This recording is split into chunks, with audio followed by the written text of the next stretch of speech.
da aparição na terra de um homem maravilhoso chamado Jesus.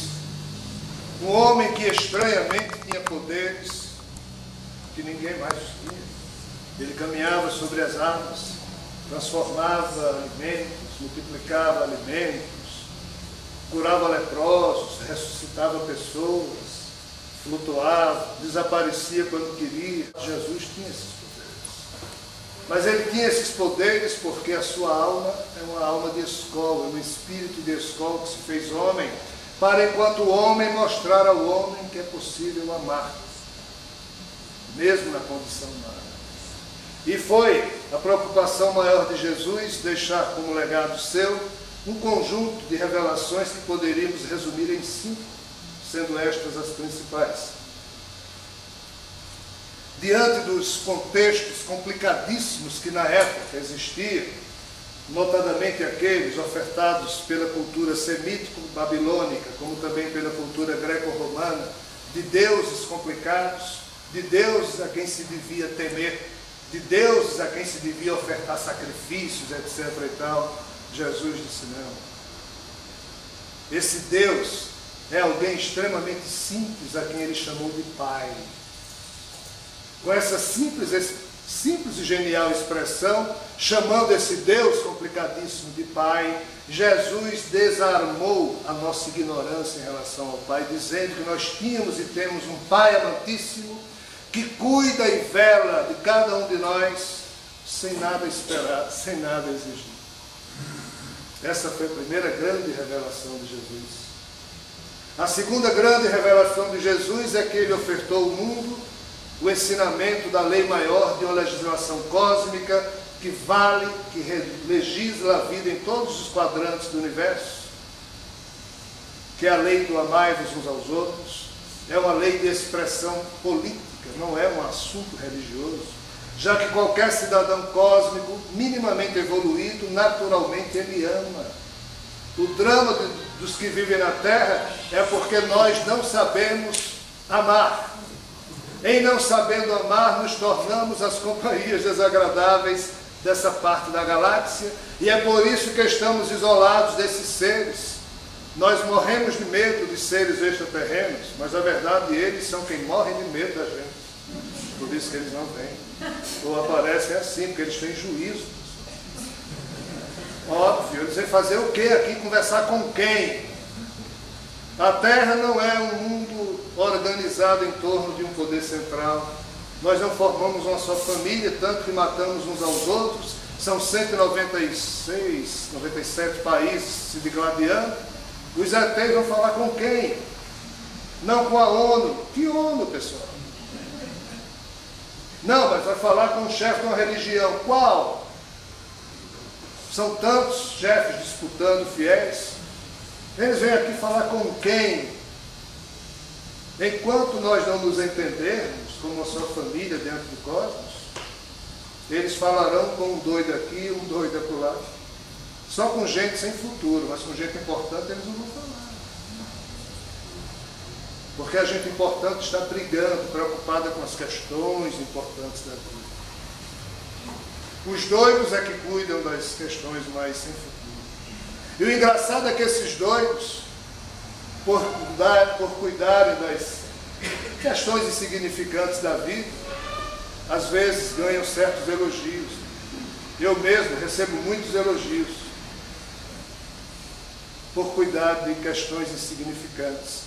Tanto que eu assumi como lema da minha vida uma poesia de Manuel de Barros, aqui perto de vocês, Prudente, já que ele mora no Mato Grosso, um poeta genial. Ele costuma dizer: a poesia está guardada em palavras, isso é tudo que sei. O meu fardo é o de não saber quase tudo. Sobre o nada eu tenho profundidades, não tenho conexão com o real. Para mim, poderoso não é aquele que descobre ouro. Poderoso, para mim, é aquele que descobre as insignificâncias do mundo e as nossas. Por essa sentença me elogiaram de imbecil. Fiquei emocionado e chorei. Sou fraco para elogios.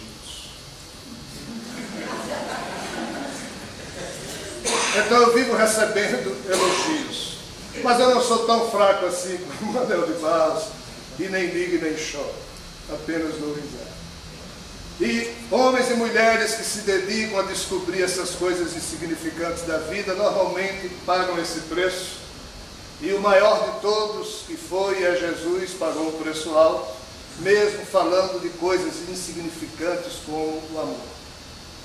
Já que nesse mundo também ninguém tem tempo para tratar dessa questão. Amor é coisa para poeta, sonhador, discurso de padre, discurso de médium, de espírito, de pastor, quando o mundo precisa desesperadamente de homens e mulheres que ousem amar, já que tudo no mundo nos convida a sermos mais e mais cretinos e violentos.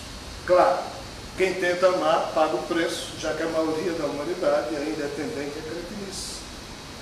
Jesus pagou o preço, mas não abriu mão dos seus princípios, a exemplo do que Gandhi não abriu, do que aquele rapaz diante dos tanques não abria mão dos seus princípios, preferia perder a vida, perder a vergonha. E Jesus, na sua insistência amorosa, tentou despertar a humanidade, a sensibilidade humana para valorizar o amor como sendo a grande lei. 2000 anos depois, e ninguém leva isso a sério. Nem mesmo os católicos, os que se dizem cristãos, os católicos, os protestantes, os espíritas. Nós endeusamos Jesus, mas levar a sério o que ele disse, a gente não leva. A gente não tem tempo. A terceira grande revelação de Jesus foi que ele acabou com a nossa solidão na hora em que ele nos revelou que muitas moradas existiam na casa do Pai. Ele mesmo disse: vós sois cá de baixo, eu porém sou lá do alto. Mas você, com esses poderes todos que você tem, você sendo lá do alto, é por isso que você, sendo lá do alto, veio aqui para a terra em missão, e é por isso que você tem esses poderes? Porque lá nesses mundos dos quais eu venho, todo mundo já é evoluído, então qualquer um tem esses poderes, porque quer dizer que você é rei? Não é bem essa expressão, mas já que essa é a única expressão que vocês entendem aqui na Terra, tá certo, eu sou rei, mas meu reino não é deste mundo.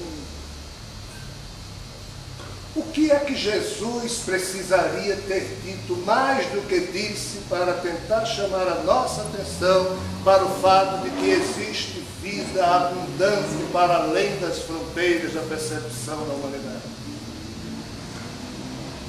Ele se apresentou como sendo um cidadão estrangeiro a esse mundo, ou seja, um extraterra, ou seja, um extraterrestre. Disse: eu sou daquele mundo, meu reino é lá. O que mais, será que se essa expressão extraterrestre, que só surgiu na língua inglesa no final do século XIX, existisse na época de Jesus, será que ele não teria dito: eu sou um ET? Sim, óbvio, porque ele disse isso. Nós somos tão ignorantes, nos apegamos tanto a conceitos que achamos que esse outro conceito de extraterrestre é assunto para doido, que só doido cuida, e elogiamos esses doidos, aí eles choram porque ficam emocionados, como diz Manuel de Barros, quando esse assunto é muito importante.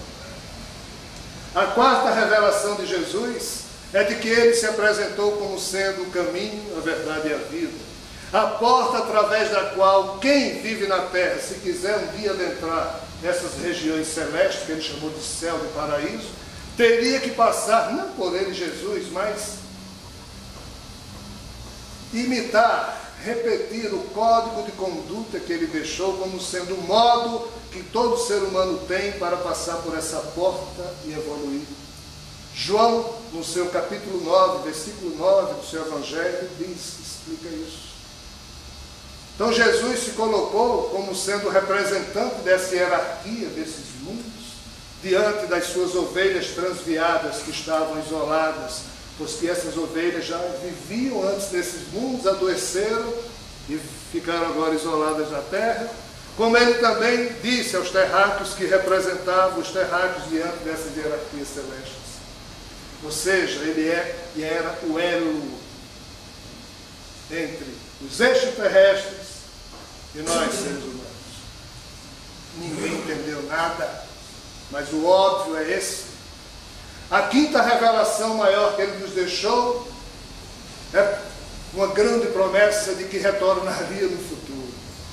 Não nascendo de novo como homem, mas sim no seu estado natural de suzerano celeste, de autoridade celeste, e a sua volta seria vista por todos os olhos da terra, pois que ele viria por sobre as nuvens, cercado por suas hostes angelicais. O que é isso, pessoal? Como é que alguém vem voando por sobre as nuvens? Com a capa de super-homem ou dentro de algum artefato que voa? Ela até poderia vir voando como super-homem, mas nós iríamos pirar, já que o nosso cérebro não consegue conceber alguém voar. Só o super-homem no filme. Mas a gente já consegue alguém vir de fora dentro de naves nos visitar. E é assim que ele virá. A promessa da sua volta está registrada num livro que a gente vai estudar agora, chamado Bíblia, em 2.500 passagens. É o tema principal desse livro.